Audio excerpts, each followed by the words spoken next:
Vicky Marie.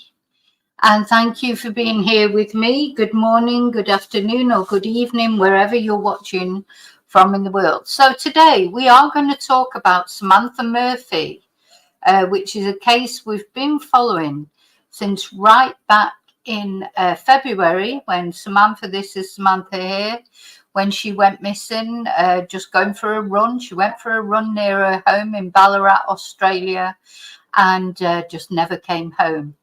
And since then, someone has been, this is Samantha with her husband, Mick.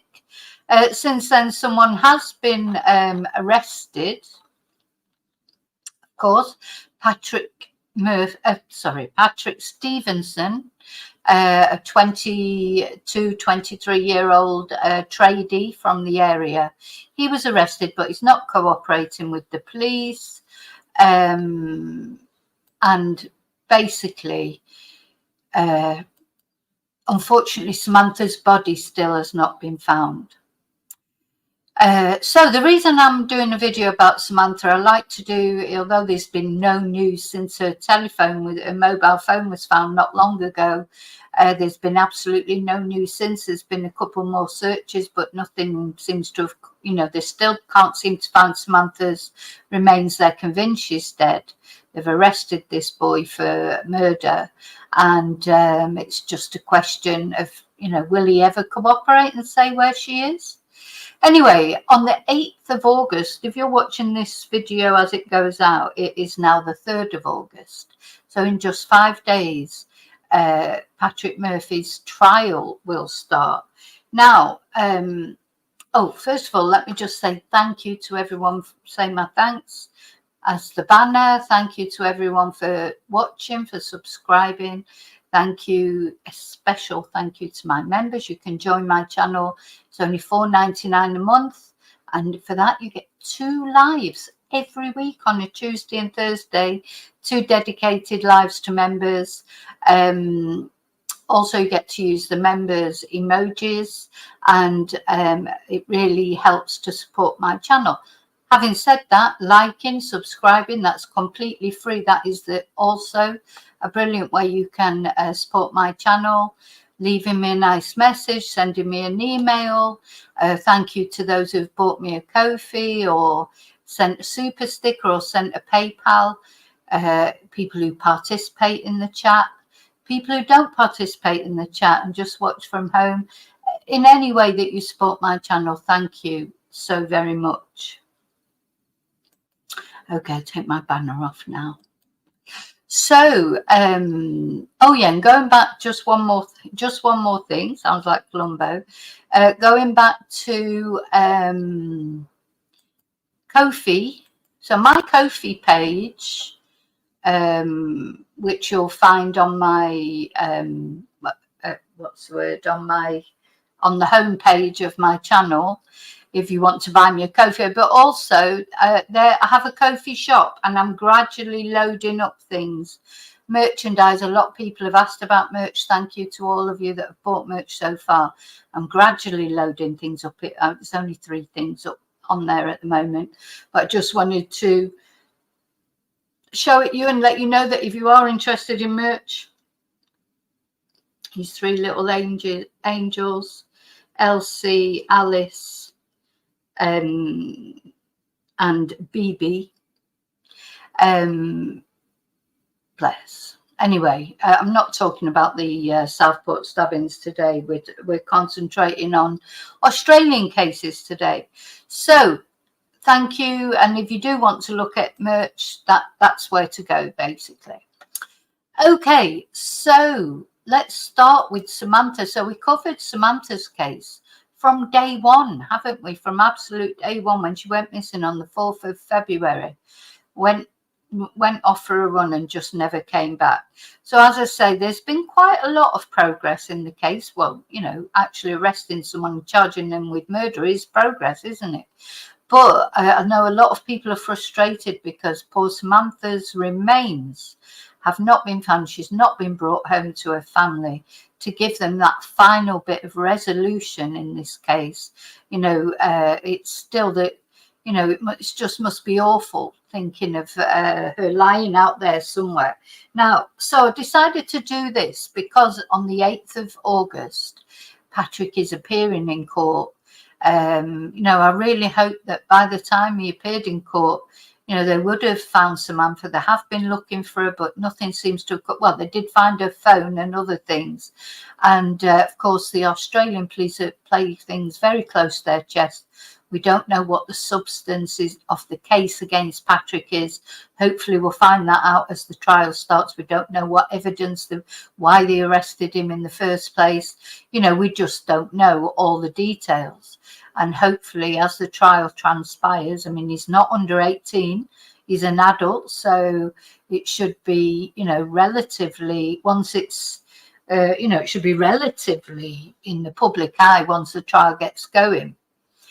But the other thing that I wanted to talk about in this video is not only Samantha, but there's a guy called Patrick who is also currently missing in the bush in Australia, and his sister is desperate looking for him, and he can't seem to be found. And it's not thought that there's any foul play. It's thought that maybe either he's got lost, disorientated, etc., or maybe, even he took himself off to do something to himself. I don't think it's clear why they think Patrick has gone missing, but he's missing, and he's 3 months missing, and they can't find him, and he's been searched for. So, and the other thing I want to talk to you about is another case of a couple that went missing in the bush in Australia. An elderly couple went missing from their campsite. Their campsite was found burnt out, and their bodies were not found until the actual murderer, the killer, I should say, because he was only found guilty of murder of one of them, until he confessed because he was caught and said what had happened to the bodies. So I'm going to tell you about that, and that makes me wonder: is this what's happened to Samantha's body, and is this why they cannot find her? It's very, very sad. You almost feel that maybe they won't find her unless Patrick eventually does open up and say where she is. So let's just start off by recapping Samantha's story, because it's been 6 months now, hasn't it? Yeah, so it was the 4th of February. So it's been 6 months since Samantha Murphy failed to return home from a run. And although a man has been charged with her murder, her body has not been found. She was last seen alive, bless her, on February the 4th when she left to go for a morning run. This caused outrage, doesn't it? I don't know if it's changed anything, but you can't go out for a run on a Sunday morning and feel that you're going to come home safe and well. Anyway, she went for a morning run through the Woo-Woo-Kurrung Regional Park, known as the Canadian State Forest. So she's 51, she's a mother of 3. She'd left her Ballarat home on Eureka Street at about 7 a.m. for a 14-kilometre run, but her concerned family called the police after she failed to return home. And that is Samantha with her husband Mick. Oops, oh my God, just rolled right up, didn't it? So police believed she'd reached the Mount Clear area adjacent to the park about an hour after leaving her house. But despite extensive searches, Miss Murphy has not been seen since she vanished. Police allege she was murdered by Patrick Oren Stevenson, a 22-year-old man who is not believed to have been known to Miss Murphy. He has not entered pleas. No, he's not entered a plea. So he's expected to appear at Ballarat Magistrates Court on August the 8th. Police allege he acted alone, and investigators are still looking for Miss Murphy's body. He has been charged with murder, so by definition, we are saying this was a deliberate attack on Samantha. Now, this is the dam where they found the phone, do you remember, with the road running right past? So they have found her telephone. They said it was intact, and they've been able to, so we'll see what data they've got off it. Anyway, Victoria Police confirmed on Monday that the investigation was ongoing and that a phone found during the search did belong to her, but there have been no further Updates. Miss Murphy's husband, Michael Murphy, said he had contacted police after his wife didn't answer her phone and began searching nearby bushland. On that particular day, I was outside and I thought she'll be coming up that road pretty soon, he told 9 News in April. Then she didn't.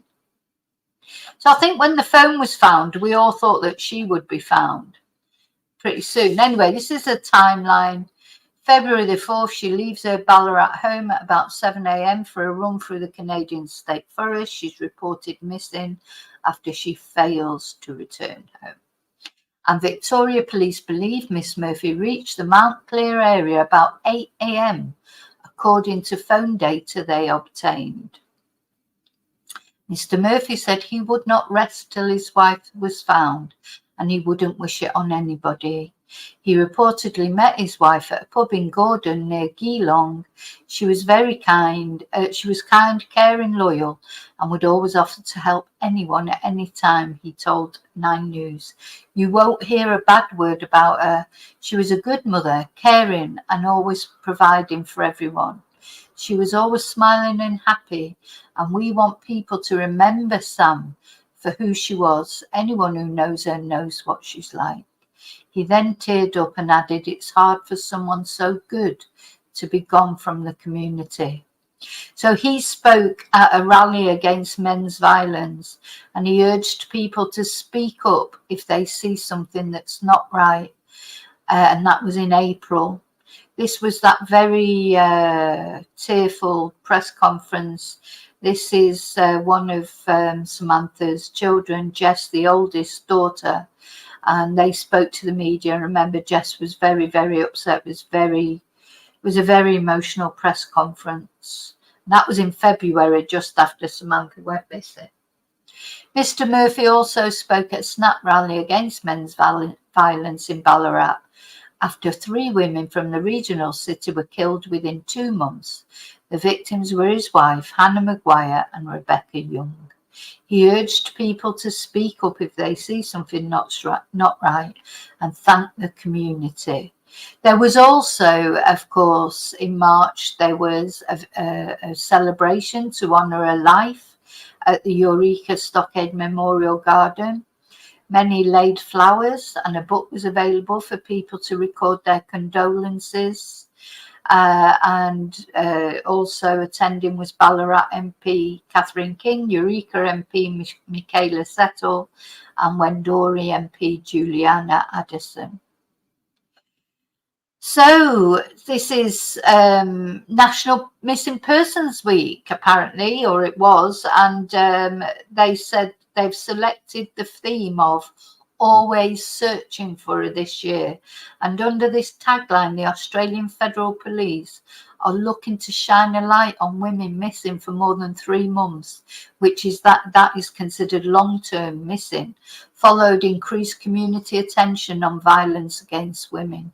Now, don't forget, Samantha is a high-profile case. Everyone's was talking about Samantha going missing. People have invested in, emotionally and in knowing what's happened to Samantha, but there's loads of other women out there and men. Of course, we're going to look at a man that's missing. Missing people, it's a terrible thing, isn't it? The reason that might be, so sometimes people have been found after decades of searching. And he said that the reason that might be is people have come forward, or maybe finally decided they've held information and then decided to share it. And also, of course, advances in technology. 2,500 people in Australia remain long-term missing. That's just in Australia. Obviously it'd be the same probably in every country. And the Australian Federal Police are urging anyone with information to come forward. No matter how small the detail may be, it could be the missing piece of the puzzle, brings peace to the family of a missing person. And it is just that little bit of peace, isn't it? It's not, won't bring them back, if they're deceased, of course. They may not be deceased, they may have gone off to do another life, start another life elsewhere. But normally when someone becomes long-term missing person, it's unusual for them to be found alive, but not it's not impossible, of course. But that bit of peace, just knowing where they are, and you can sleep at night, not worrying if they're being tortured or are they lying out somewhere. And, you know, you can put them to rest. You can have a ceremony. You know, we all deserve that, don't we, for our loved ones and for us. You know, life is a journey, isn't it? You know, one thing you can be sure of is that you'll be, you know, birth, you're born, and then you're going to die. I mean, it's just, in a way, you're sort of dying from the minute you're born, if you think about it in that way.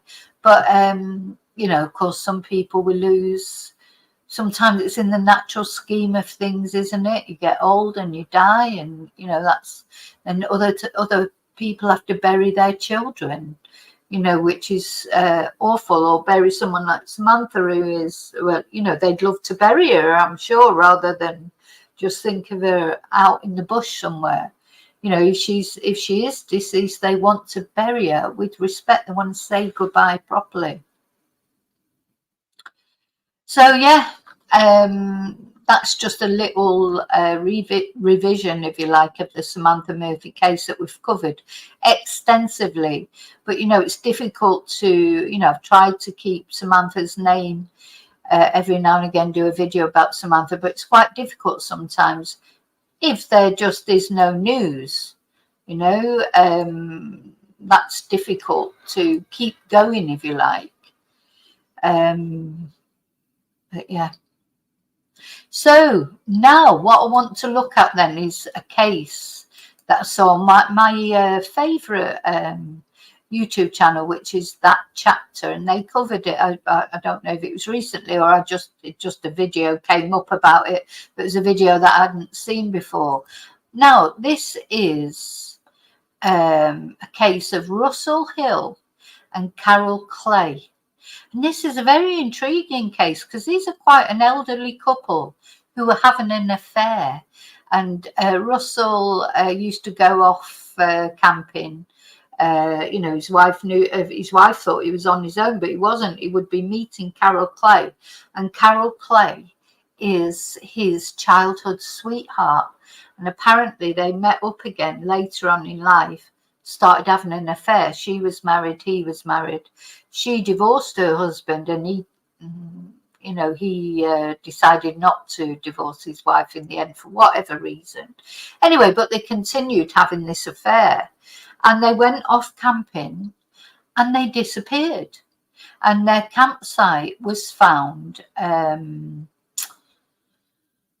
burnt out, but no sign of them. Anyway, eventually this man was arrested, Greg Lynn. So if you want to know the full, maybe I'll do a video about the full story, but on That Chapter, there is a video about the full story of it. But yeah, a farmer found this burnt out campsite. Anyway, with a lot of pains, without sort of going into the full thing, but a lot of painstaking police work, and this guy was pinned down, Greg Lynn, as being likely to have something to do with it. He then confessed that he had killed. So this is Gregory Stuart Lynn, 57. He's a former Jetstar pilot. Now, he pled not guilty to murdering Russell Hill, 74, and Carol Clay, 73. So these were childhood sweethearts who then sort of went off, did their lives, met other people, got married, then got back together, having an affair, and then were murdered together. I mean, my goodness. So, yeah, they vanished while on a camping trip in the Wanagata Valley. And I think it's, yeah, the Wanagata Valley, which is on the border. Is this it, or is this where the other person's gone missing? Let me have a look.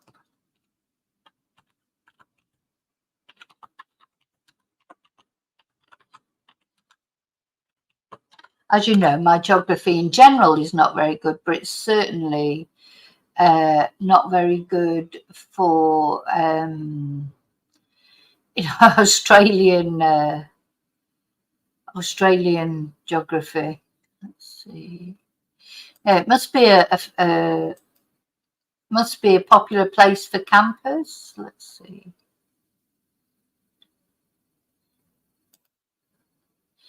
Oh God, I hate it when they put these things up. Drives me absolutely bonkers. Anyway, so this is it, the Wanagata Valley.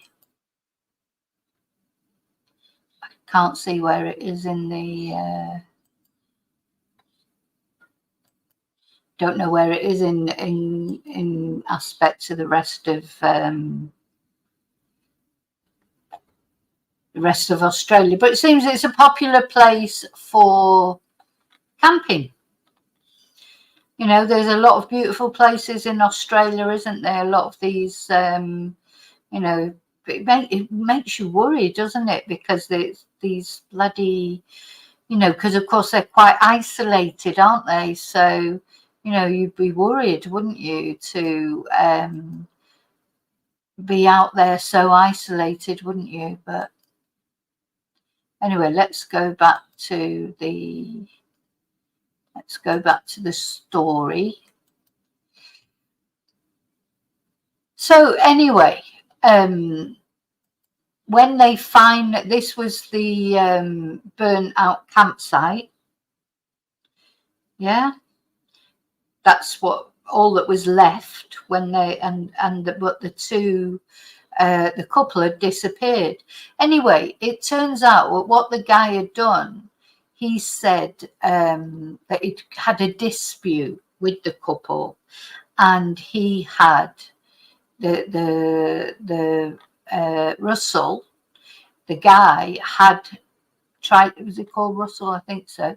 Had Russell Hill had attacked him first. So he'd murdered Russell. But he said he didn't murder Carol. I know he was definitely found guilty. Here's Mrs. Clay and Mr. Hill, childhood sweethearts who disappeared on a camping trip 4 years ago. So apparently he pled self-defense to one of the murders, and or maybe he pled self-defense to two, but he was found guilty of one of the murders, which I think was Mrs. Clay, and not guilty of the murder of Mr. Hill, because the jury accepted that maybe Mr. Hill had attacked him first. But of course, if Mr. Hill can't say anything now, can he? You know, we can only take this man's word for what happened, because the only other two people who know what happened are no longer with us. Anyway, so what he did was he killed them in the evening of March the 20th. He packed their bodies into his trailer and dumped them many hours away. Now, he set them on fire. He scattered their bones. So they would never have been found, basically. I don't think it would be very unlikely that they would have been discovered, except that he said that where they were. This is the guy who did the murders. So, but he's tried to plead not guilty. I mean, you know, you take bodies off and burn them and try and conceal them. How can you plead not guilty? But I wonder, you know, is this what happened to Samantha? Have her remains been so sort of tampered with that it's very difficult to find them? So anyway, prosecutors alleged that Mr. Hill was killed first by unknown means, and then Mrs. Clay was shot in the head as she was a witness. So yeah, he's saying that she was accidentally shot through the side mirror as the two men fought over a gun. In his account, Mr. Hill came at him with a knife, screaming she's dead, and was killed when he fell on the knife. Whatever. Anyway, the point of it, as I say, I will do a video about this, because it's a very intriguing story. I think because of the backstory as well of this couple, you know, who were having an affair because they were childhood sweethearts and met up later on. It's quite, it's intriguing. Just, you couldn't make these stories up, could you? I mean, it's like truth is definitely stranger than fiction, isn't it? Definitely. Right, let me put some windows down now. So is that is that what's happened to Samantha? Is that what's happened? We don't know, do we? Now I want to look at another case. So this is a current case of Patrick Liedke. He has disappeared. He was last seen on April the 22nd. He's 39 years old. Now we're going to have a look at a picture of him, but this is where he's disappeared. He's disappeared on the border of New South Wales and Queensland in Australia. Let's have a look at that. I have got that map up.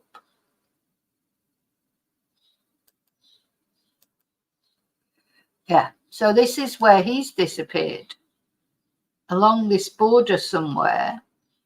Now, we can see, if you look at the map of Australia, it's over here near Brisbane.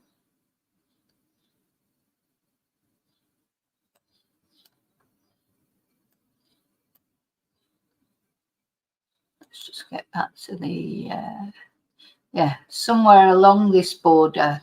He's disappeared. He went off for a walk. Apparently it's something he commonly does. He likes to be, it's Tomawin Mountain Road in the Currumbin Valley. He apparently likes to be in nature. He picks up stones and things and takes them home and makes art, etc. Anyway, he's gone. He's disappeared 3 months. So this is him, poor Patrick. Doesn't look very good when someone disappears for all that time. But his sister is still looking for him. Tweed headsman Patrick Liedke, and she's coordinating a new search. But bear in mind that this article was July the 13th. So, a sister of a man who went missing in the bush near the Queensland North South Wales border in April is calling for experienced hikers and trackers to join her desperate search to find him. He was last seen walking on Pigabeen Road in Pigabeen, west of Tweed Heads, on April the 23rd. His car was found on April the 26th on a property at nearby Kobaki. Maybe there is some foul play here. I'm not really sure. A coordinated search by New South Wales Police, SES, that's the Search and Rescue Services, I think, and VRA, I have no idea, was launched the following day. You know, I love initials. So this is the guy. His sister, Nicole Liedke, located fresh barefoot footprints in the mud on Tomawin Mountain Road in Currumbin Valley while searching with family, sparking a search by Queensland authorities the following day. Both searches were suspended by May the 1st. Nicole describes her brother, who has a disability and complex mental health needs, as a kind and gentle person who loves painting and golfing. So prayers for him, because let's hope that he is safe somewhere. I don't believe this is what she believes. He retreated to the bush as a place of solace. I don't believe he chose to go missing. It pulled him in an overwhelming need to be somewhere calm. Nature gives us the perfect amount of everything. It's our natural state. Although he is most comfortable in nature, she said, he would have become easily lost and may have disorganized thinking. The people who go missing are vulnerable, she said, especially the neurodiverse. It's not like a lost hiker who's going to sit around and wait for help. Oh, so I got that is a much better map than the one. So last sighting, Pigabeen Road, Pigabeen. Car located Bush Cherry Drive in Kobaki. And footprints located Tommy Wynn Mountain Road, Currumbin Valley. Where is he? Where are you, Patrick?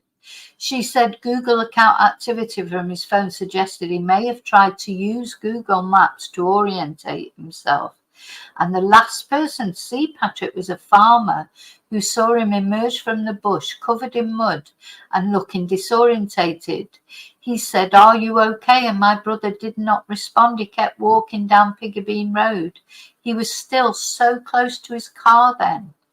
So since the official search concluded, Nicole has been coordinating community searches with the assistance of volunteers, local property owners, infrared cameras and trackers with dingoes.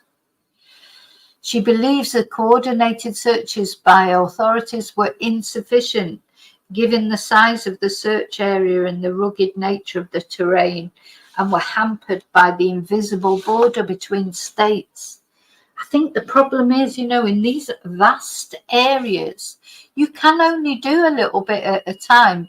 There's no point in trying to do it up because you could literally walk through there. He could be behind that tree or his body could be under some leaves. Or, you could easily miss him. Easily. So you've got to do small areas carefully rather than big areas scanned. People think the police search until the person is found, but that's not how decisions are made. She said the longer he is missing, the wider the potential search area becomes.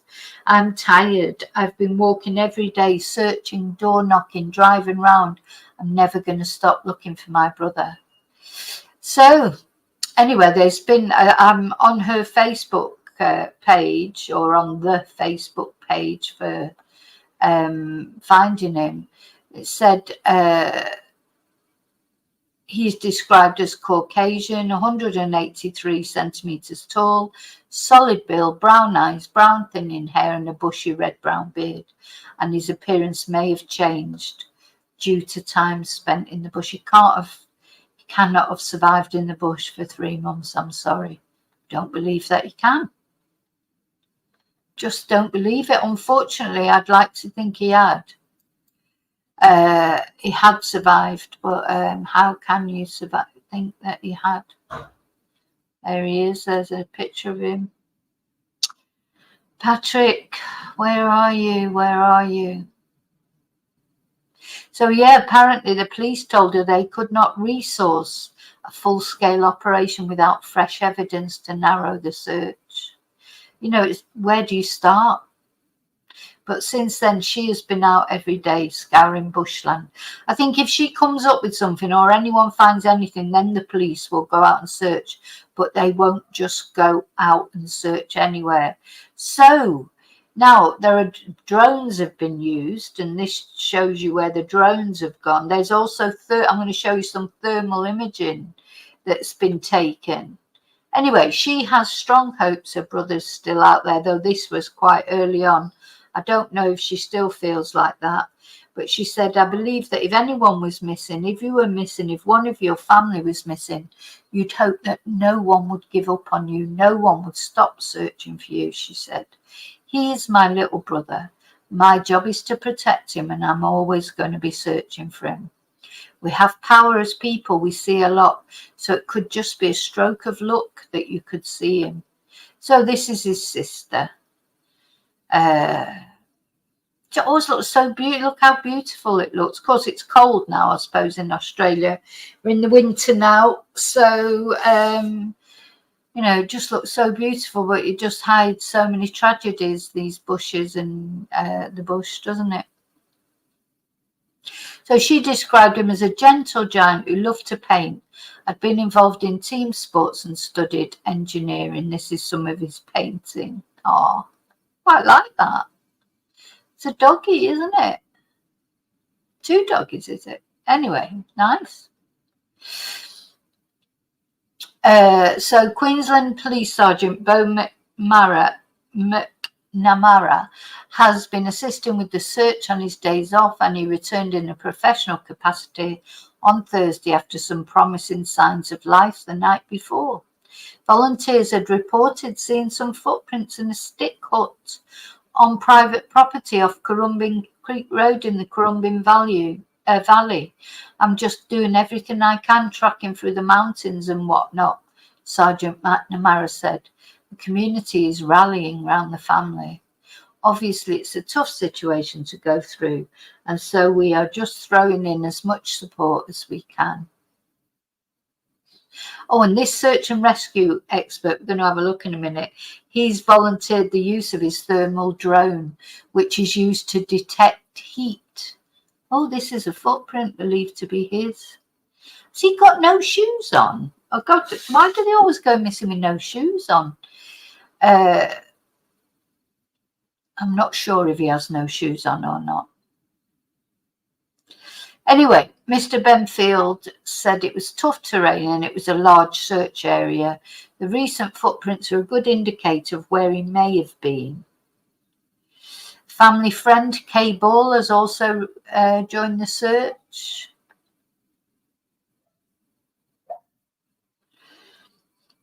She said hundreds of search hours could be clocked up if every property owner in the Currumbin Valley, Kabaki and Pigabeen areas spent some time each day looking for Mr. Liedke on their land. Dear me. I think, she said, I think it's very reasonable to hope that Patrick is still in good condition. As I say, this was probably a little while ago, and he is out there. So if we can all just keep going at this important moment, we will have a great chance of locating him. Now, having said that, when is this article?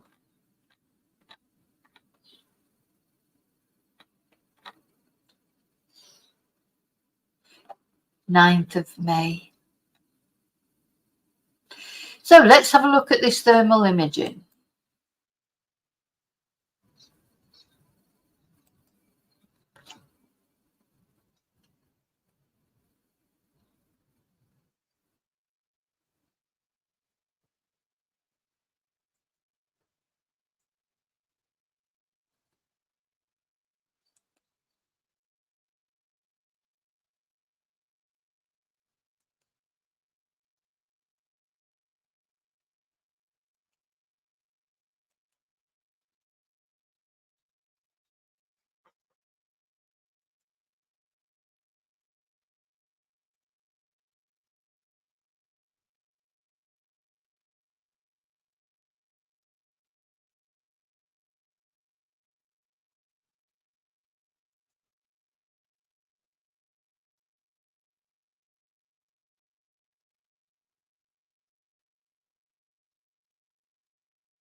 No, here they did think at one time that they'd found him, but unfortunately it's not him, it's an animal.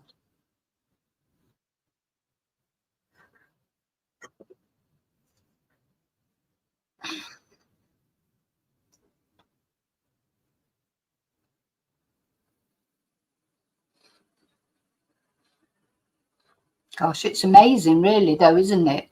It's amazing what they can find. Anyway, let's have a look at this.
So now it seemed to say that it had lost audio through there. Let me just play that again just in case.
Yeah, so of course Patrick isn't the only missing person, unfortunately, but I'm going to start following this because I think it bears this relevance, to Samantha Murphy as well. So, that's a reason why I'm following it because you can't follow all of them.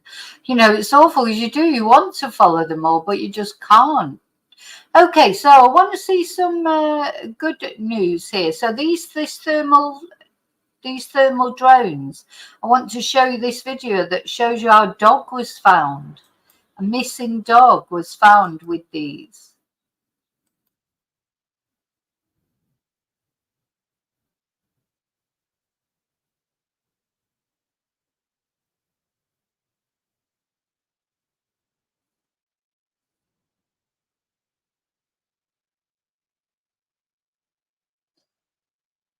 I think just that picture there, though, shows you how difficult it is to look for bodies. I mean, not about the dog now, because bodies don't have thermal imaging, do they? Because they're not alive, so there's no heat coming off them.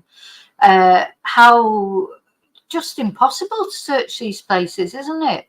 Takes, just you could have 100 people searching that one area and you still might miss it.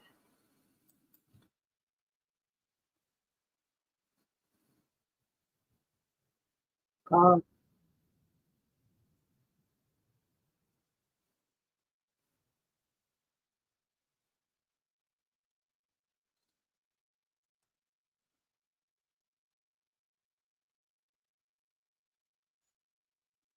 oh, bless.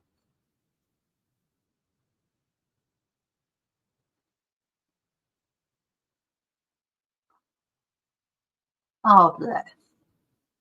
Oh,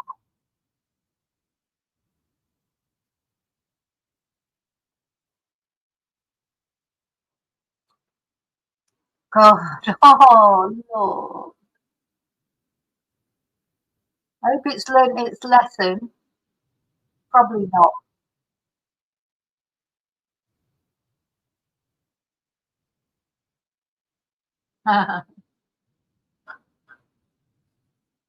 Oh.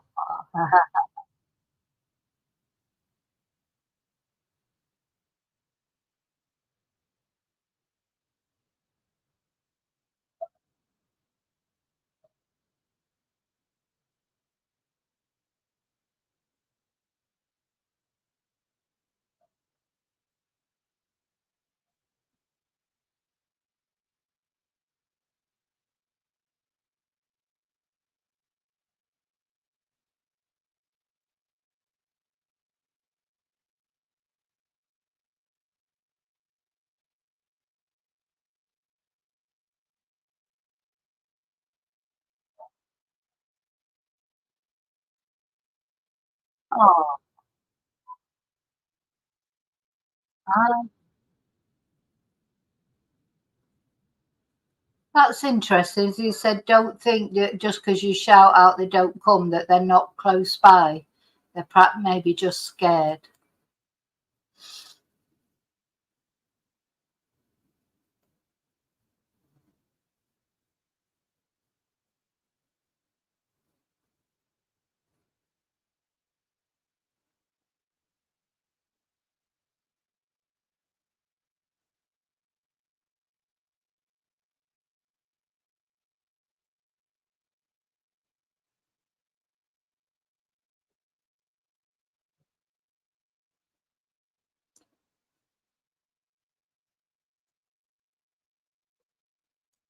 No, I bet they don't. And the thing is, it's that, I don't know what time of year this was. It looks quite luxurious, the foliage, doesn't it, and everything. But you can see the dog looks hot even then. This is first thing in the morning.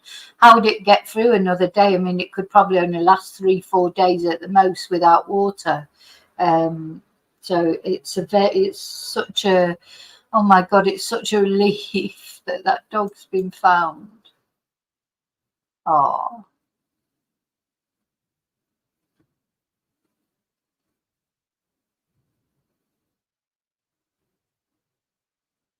but you can see the state of the guy. He's just had to go under there. That dog has been hiding right in the bush. It probably just, it's awful to think, but it probably just would have stayed there until it died. Bless it. And because it was scared and it was lost. It's heartbreaking, isn't it? And him just going in there to find it. Look, he's got it in a right mess.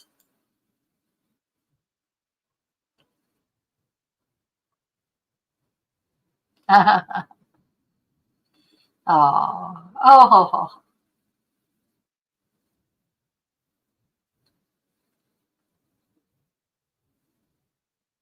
oh.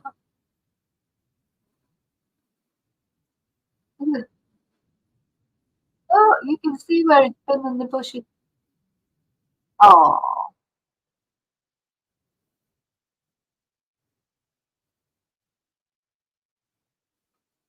gosh.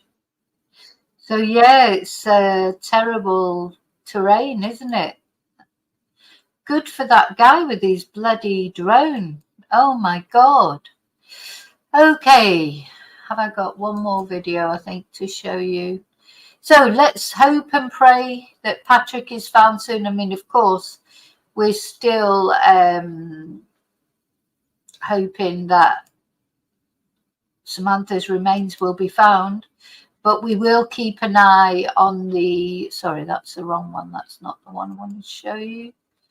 What's the last one that I wanted to show you? This one. So this is his sister, Patrick's sister, talking about what it's like to have a missing person, the grief that you go through.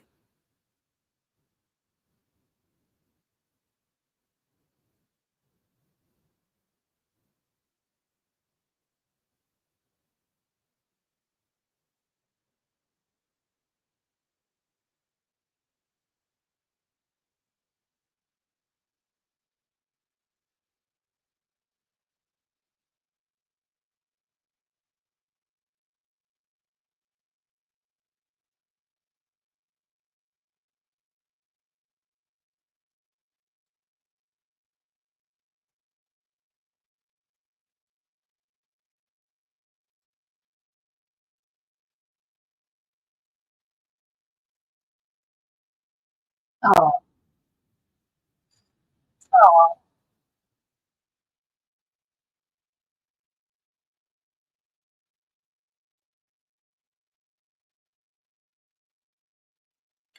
I didn't know dingoes could be pets, or or search dogs. That's interesting.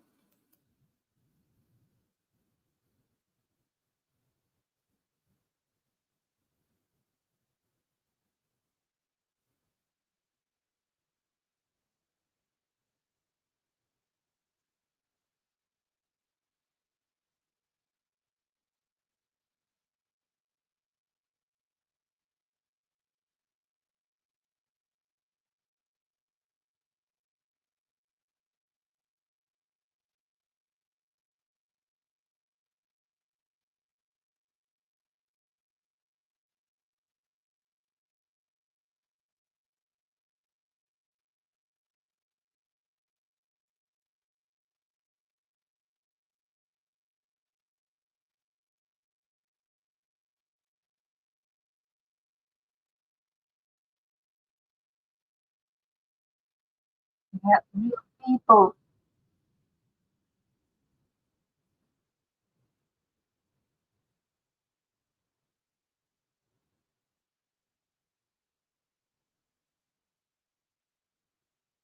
Oh, that's got to be the worst, hasn't it? To never know.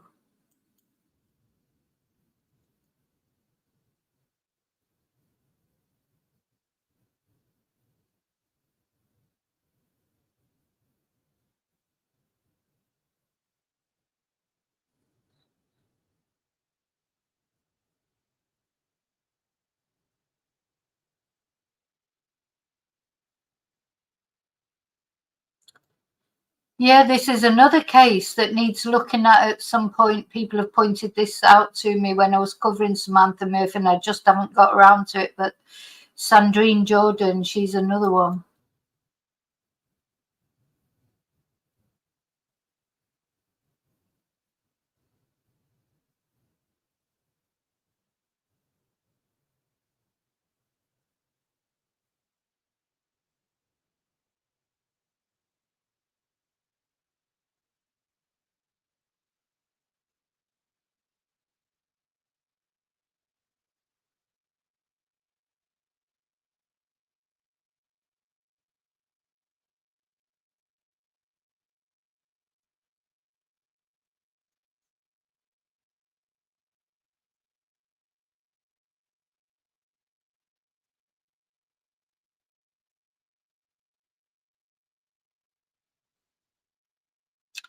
Yep. So now there is a GoFundMe, good old GoFundMe. Um, there he is, Patrick. Look at that beautiful. That's a beautiful scene, isn't it? And there's 2,240 Australian dollars so far. Only 25 donations. Oh, right. What's that coming up for? Um, missing people. It's funny how some missing people get so much more attention than others, don't they? And a lot of it's to do with gender. Male missing people don't normally get so much attention. Having said that, of course, Jay Slater got a lot of attention. Maybe that's because he was young, or maybe because it was because his friends. There was a lot of social media sort of available to people to talk about. I don't know I don't know what the reasons are. Why some missing persons seem to attract more attention. Of course, we've still got the case of Michael Frison, who's missing in Sardinia. And of course, the Down the Rapids guy has gone back to the UK, Paul Arnott. He's doing whatever he's doing there. And it's like Michael seems to have been forgotten, but maybe we'll highlight his case again soon. I don't think there's been any more news. I'll just check.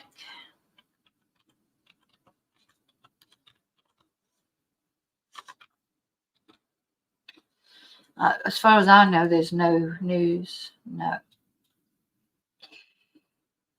Nope, no more news. But anyway, so I will keep you up to date, of course, with all the cases, especially the Samantha Murphy court case as it goes on the 8th. So the 8th of August. Patrick should come up with a plea then. He hasn't come up with a plea so far. We've not heard at all from Patrick. So it'll be interesting to see if we do get any more information then. Okay, thank you for watching. Please don't forget to hit the like. And if you're not a subscriber, please think about subscribing. It's completely free. Free. And as always, I'll see you really soon in the next video. Prayers for Patrick. But I can't get my words out this morning. Adios. Oh, until I see you again, may your God go with you. Bye.